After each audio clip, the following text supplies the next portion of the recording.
Hello दोस्तों, आप सभी का इस नए कहानी में स्वागत करती हूँ। दोस्तों, उस दिन देवर ने बहुत ही जोर से दबाया और मेरी मुंह से चीख निकल गई। मैंने देवर से कहा, देवर जी थोड़ा धीरे धीरे दबाया करो। फिर देवर जी ने अपने दोनों हाथों से धीरे धीरे दबाया। उसके बाद मुझे थोड़ा अच्छा लगने लगा। थोड़ी देर बाद मैंने देवर जी से कहा, देवर जी आप तो बहुत अच्छा दबाते हो। देवर जी ने पूछा, भाभी कैसा लगा? मैंने कहा, बहुत ही अच्छा लगा है। इस तरह से तो तुम्हारे भैया को भी दबाना नहीं आता है। अब तो मुझे थोड़ा अच्छा लगने लगा है। दोस्तों, थोड़ा सा समय निकालकर इस कहानी को अंत तक जरूर सुने। दोस्तों, आप लोग चैनल को सब्सक्राइब करना भूल जाते हैं। दोस्तों, आप सबसे रिक्वेस्ट है कि चैनल को एक सब्सक्राइब करें और वीडियो को एक लाइक करें। दोस्तों, आपकी एक लाइक और सब्सक्राइब से बहुत ही मोटिवेशन मिलती है कि हम ऐसे ही कहानियां आप सबके समक्ष प्रस्तुत कर पाए। चलिए अब कहानी में आगे बढ़ते हैं और आपको यह कहानी सुनाते हैं। दोस्तों, जब मैं शादी करके नई नई अपने ससुराल में आई थी तो मेरे ससुराल के सभी लोगों ने मेरे साथ बहुत ही अच्छा बर्ताव किया। सभी लोग घर में बहुत अच्छे थे। मेरे ससुराल में मेरे पति के अलावा मेरे एक देवर और एक ननद थी। उनके माता पिता का देहांत हो गया था। मेरे पति नौकरी करते थे और मेरे देवर अभी अपना एमए की पढ़ाई कर रहा है और मेरी छोटी ननद अब क्लास 11 में पढ़ रही है। हम चारों मिलकर हंसी खुशी से अपनी जिंदगी जी रहे थे। मेरे पति बहुत ही भोले किस्म के इंसान थे।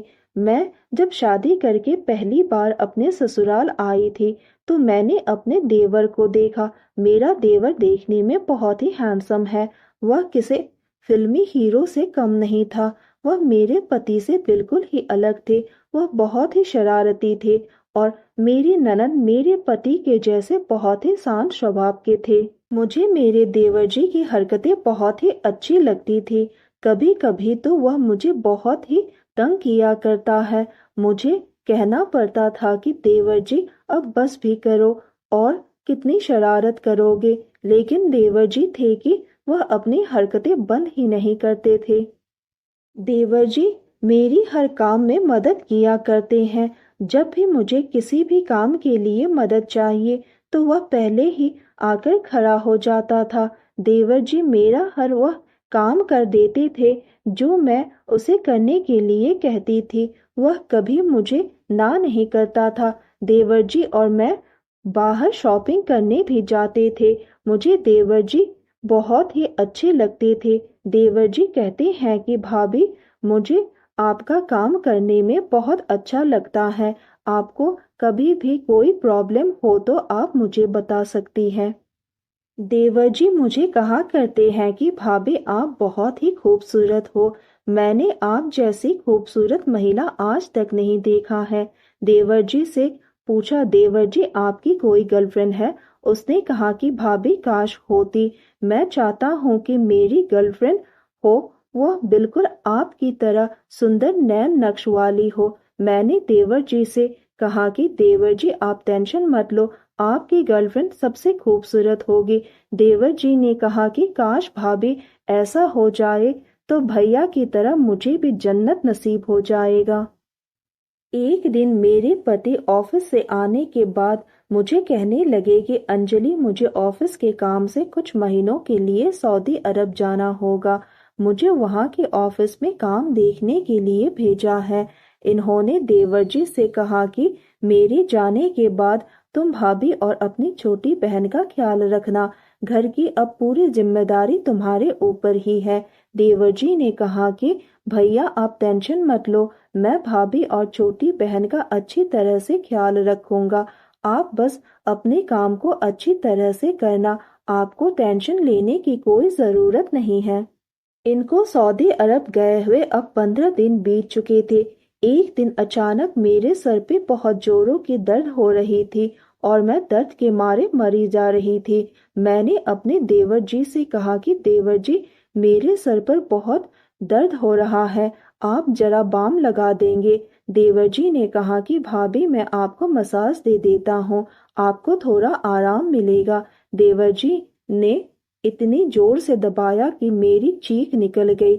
मैंने देवर जी से कहा कि देवर जी थोड़ा धीरे धीरे दबाओ। फिर देवर जी ने दोनों हाथों से धीरे धीरे दबाया। उसके बाद मुझे थोड़ा आराम मिलने लगा। मैंने देवर जी से कहा, देवर जी इतना अच्छा तो आपके भैया भी नहीं दबाते हैं, आपने इतना अच्छा दबाना कहाँ से सीखा है।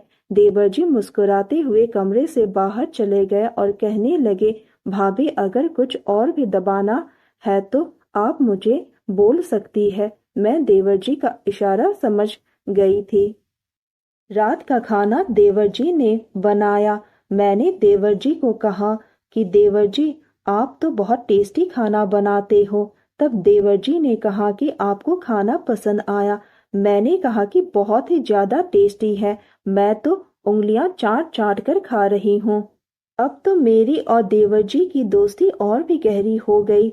मैं अपने देवर जी के साथ हर वो बात शेयर करती थी जो मुझे अच्छी लगती थी। देवर जी भी अपनी सारी बातें मेरे साथ ही शेयर किया करते थे। दरअसल मैं और देवर जी हम दोनों हम उम्र के ही हैं। देवर जी ने हल्के स्वर में कहा, भाभी अगर भैया ने आपसे शादी नहीं की होती तो मैं ही आपसे शादी कर लेता। मुझे उसकी बातें सुनकर हंसी आ गई। एक दिन देवर जी ने पूछा, भाभी आपको कौन सा खेल सबसे अच्छा लगता है। मैंने देवर जी से कहा कि देवर जी मुझे क्रिकेट बहुत पसंद है। देवर जी ने कहा, मुझे भी भाभी क्रिकेट बहुत पसंद है। तो मैंने कहा, क्या हम दोनों मिलकर क्रिकेट खेल सकते हैं। देवर जी ने कहा, जी भाभी बिल्कुल। मैं और देवर जी ने मिलकर 2 घंटे तक ताबड़तोड़ क्रिकेट खेला। हम दोनों क्रिकेट खेलकर बहुत ही खुश हो गए। अब तो जब भी मौका मिलता है हम दोनों मिलकर क्रिकेट खेलते हैं। इस तरह हम दोनों का समय बीत रहा था। अब 2 महीने हो गए। मेरे पति का सऊदी अरब से वापस आने का टाइम हो गया था। एक दिन मेरे पति ने फोन करके कहा कि वह 1 हफ्ते के भीतर आ रहे हैं। मैं यह बात सुनकर बहुत ही खुश हो गई कि 2 महीने बाद मैं अपने पति से मिलूंगी। मैंने यह बात अपने देवर जी और अपनी छोटी ननद को बताई कि तुम्हारे भैया 1 हफ्ते के भीतर सऊदी अरब से वापस आ रहे हैं। वह दोनों भी बहुत खुश हो गए कि 2 महीने बाद वह अपने भैया से मिल पाएंगे। और मेरे पति भी सऊदी अरब से वापस आ गए। हम चारों पहले की तरह हंसी खुशी से रहने लगे। मैंने अपने पति से कहा कि किस तरह से देवर जी ने मेरी मदद की और सबको अच्छी तरह से संभाला। दोस्तों, मैं किस्मत वाली हूँ कि मेरे देवर जी इतने अच्छे हैं। उसने मुझे कभी किसी बात की कमी महसूस नहीं होने दी। हर वक्त वह मेरी मदद के लिए तैयार रहता था। दोस्तों, यह कहानी सुनने के बाद आप सबकी क्या राय है हमें कमेंट करके जरूर बताइए। और साथ ही इस वीडियो को एक लाइक करें, चैनल को एक सब्सक्राइब करें और नोटिफिकेशन बेल को भी जरूर दबाएं ताकि अगली अपडेट सबसे पहले आपको मिले। दोस्तों, आपकी एक लाइक और सब्सक्राइब से बहुत ही मोटिवेशन मिलती है कि हम ऐसे ही कहानियां आप सबके समक्ष प्रस्तुत कर पाए। आप सब ने अपना कीमती समय निकालकर इस वीडियो को सुना, इसके लिए आप सभी को धन्यवाद करती हूँ। धन्यवाद दोस्तों।